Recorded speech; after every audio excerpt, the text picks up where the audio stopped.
Tune into Nice Radio every Saturday at 7:30 a.m. for A View from the Outside, hosted by Brereton Horne. A View from the Outside takes a look at key issues affecting St Vincent and the Grenadines and gives a global perspective on how these issues are viewed. Host Brereton Horne will examine a variety of topics to enlighten, stimulate debate, and explore solutions. Hear the facts, hear the real-life stories, hear A View from the Outside. Join Brereton Horne at 7:30 a.m. every Saturday on Nice Radio for A View from the Outside. This society needs a spectacle. It might help us to see some people.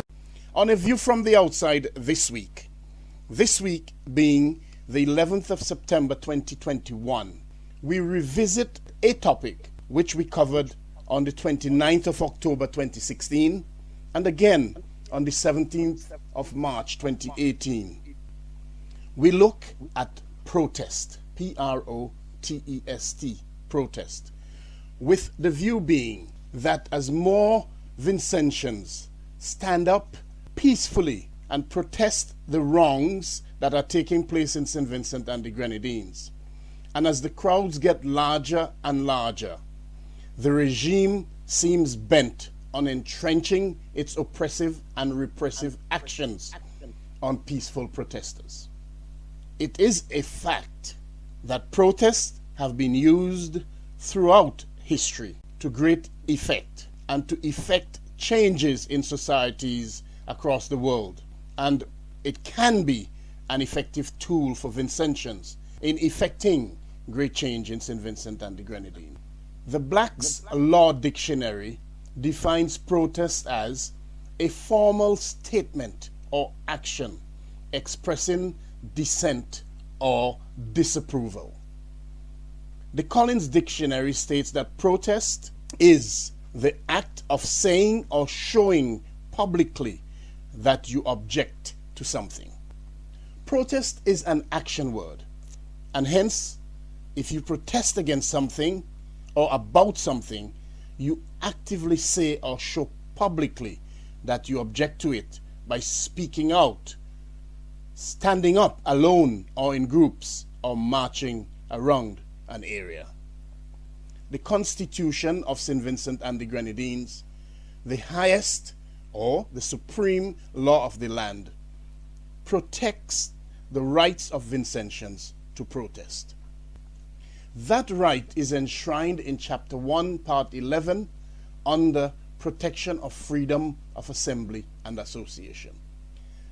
That section says, in part, and I quote, "Except with his own consent, a person shall not be hindered in the enjoyment of his freedom of assembly and association." That is to say, his right to assemble freely and associate with other persons, and in particular, to form or belong to trade unions or other associations for the protection of his interests.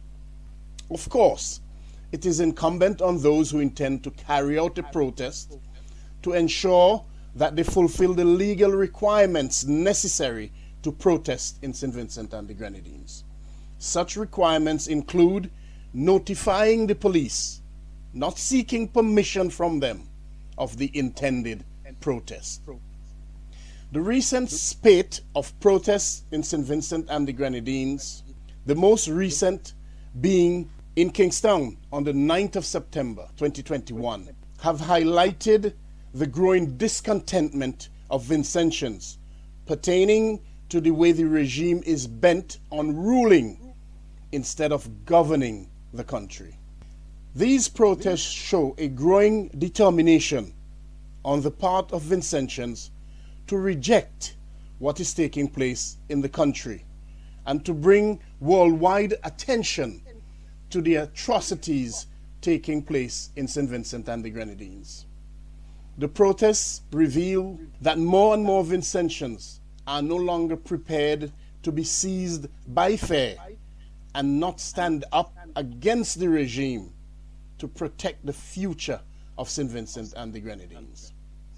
This is evident in the protesters' rejection of the regime's attempt to try to use the law to browbeat Vincentians into submission.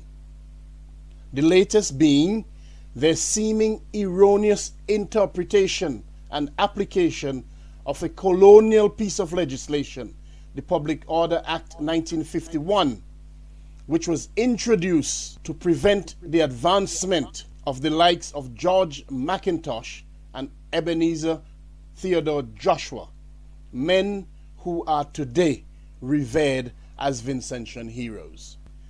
These protests highlight the growing disquiet which is reverberating throughout the country, and hence more and more Vincentians join the protest line to demonstrate that to the regime.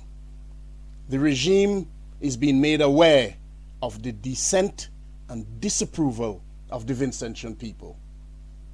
The protests bring to the fore the serious undermining and erosion of the rule of law in the country. They highlight the grave injustice which exists for some in St Vincent and the Grenadines. Many examples of such injustice abound, and the endless list of names, including those of Yogi Farrell, Bigger Biggs, Marcus de Freitas, and many more, will constantly be mentioned in years to come to demonstrate the maliciousness, vindictiveness, and the callousness of the ULP regime. The most recent name to be added to the list of those who suffer grave injustice in the country is that of Cornelius John. He, Cornelius John, is the businessman who reported that Senator Ashel Morgan, a ULP senator and the Deputy Speaker of the House of Assembly, along with Karim Nelson, the Deputy Director of Public Prosecutions, and another man trespassed on his private property. He alleged that they threatened him, beat him, and shot him in his leg before fleeing the scene. He alleged that Ashel Morgan threatened him at gunpoint and that Karim Nelson shot him in the leg. Yet, he also faces criminal charges. His case is yet to be decided by the court. However, grave injustice is revealed in the stark disparity of the police investigation pertaining to the treatment of the victim, Mr. John, and the seeming protection afforded to those accused, in particular, Ashel Morgan. The protests highlight the dissatisfaction of Vincentians regarding the amendment of the Public Health Act, where the regime stayed in Parliament until the wee hours of the morning, when most Vincentians were asleep, and changed the law by removing the word voluntary, and in effect removed the right of each Vincentian to choose what substance is injected into your body and make vaccines mandatory unless you're granted an exemption by the regime's personnel.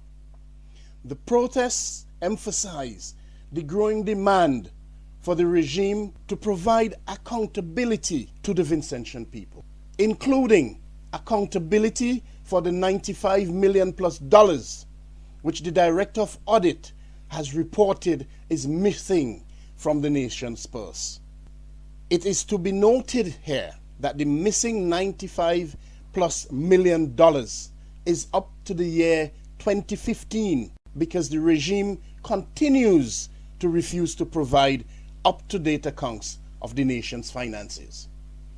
Accountability for the construction of the Argyle International Airport, including its funding and eventual cost, etc. Accountability for Petrocarib money, which are loans which the nation is obligated to repay. Accountability for the donations, grants, aid, and loans received to assist Vincentian during the recent crisis created by the volcanic eruption of La Soufrière.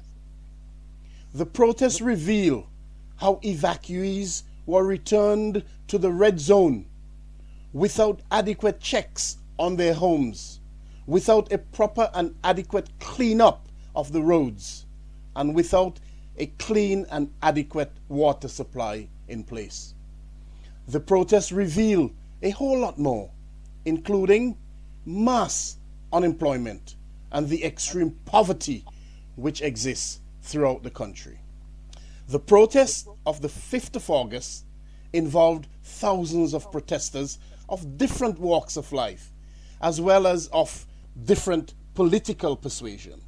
Following that protest, during which the Prime Minister, Dr. Ralph Gonsalves, sustained what has been described as a minor injury, allegedly caused by a stone, the police in St Vincent and the Grenadines embarked on a series of searches of the homes of only those perceived to be supporters or associates of the opposition, the New Democratic Party, the NDP.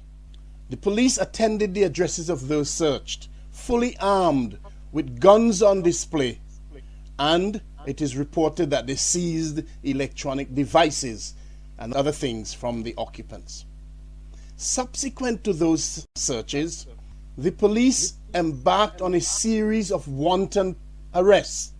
Those include Anna Mae Pope, Adriana King, Kenson King, Colin Graham, Tyrone James, Luzette King, Joseph De Silva, and all of the others on that long list. The police, unbelievably, in a show of force, even stormed the building which houses the leader of the opposition and went within feet of the office of the leader of the opposition. It is believed that those searches and subsequent wanton arrests are all part of the regime's endeavor to try to engender fear, crush freedom of speech, and any opposition to them. Those were followed up with threats of using the Public Order Act 1951 to try to hinder protests in the country and in particular in Kingstown. It is clear from the evidence of the turnout at the protest in Kingstown on the 9th of September 2021 that the regime's attempts have failed. Thousands turned out. From the policing at that protest, it is also clear that the regime seems insistent in trying to entrench its oppressive and repressive actions on peaceful supporters.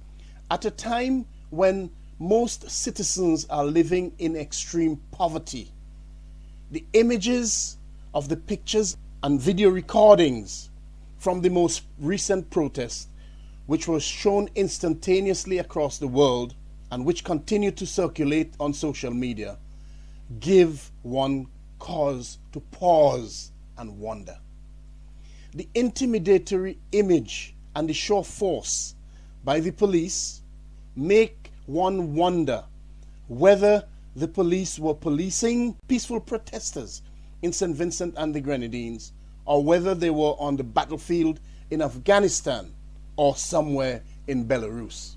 The image of the arrest of Carly John, Mr. Carly John, the husband of opposition Senator Chevron John, with him grimacing as he was under chokehold and dragged off, evoke the image of the police officer, Derek Chauvin, kneeling on George Floyd's neck as he choked the life out of him. The sickening image and the recording of the police officer who dragged Adriana King from the protest to rearrest her for a matter which could simply be added to the charge sheet when she next appears in court. That is cause for concern. The image of parliamentary representative for the constituency of Central Kingstown, Major Sinclair Leacock, along with others joining him and kneeling in front of the fire truck, which is believed was sent to disrupt the protest, is reminiscent of the protest and defiance of the protesters, and in particular one protester who stood in front of advancing tanks in Tiananmen Square in China in 1989. The image and reports of police attempting and seizing the drums of protesters should make everyone, in particular everyone of African descent, stop and wonder how far the regime will go to stifle and kill the spirit of the African ancestors, especially those ancestors who were ripped from the bosom of Africa, who survived the inhumane conditions and the indignity on slave ships, and who also survived the treacherous Atlantic Ocean and the brutality of plantation life. Those African ancestors relied on the drum and the drumbeat for inspiration and survival.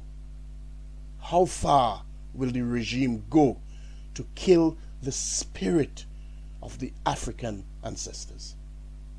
Those developments from the last protests are all indicative of the regime's seeming intention to curtail protest and to continue their oppressive actions on the people of St Vincent and the Grenadines.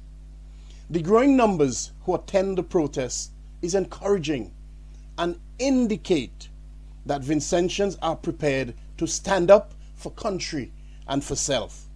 More are encouraged to attend and do the same. Those who consider themselves progressives are asked or encouraged to take note and stop the destruction of the people of St Vincent and the Grenadines.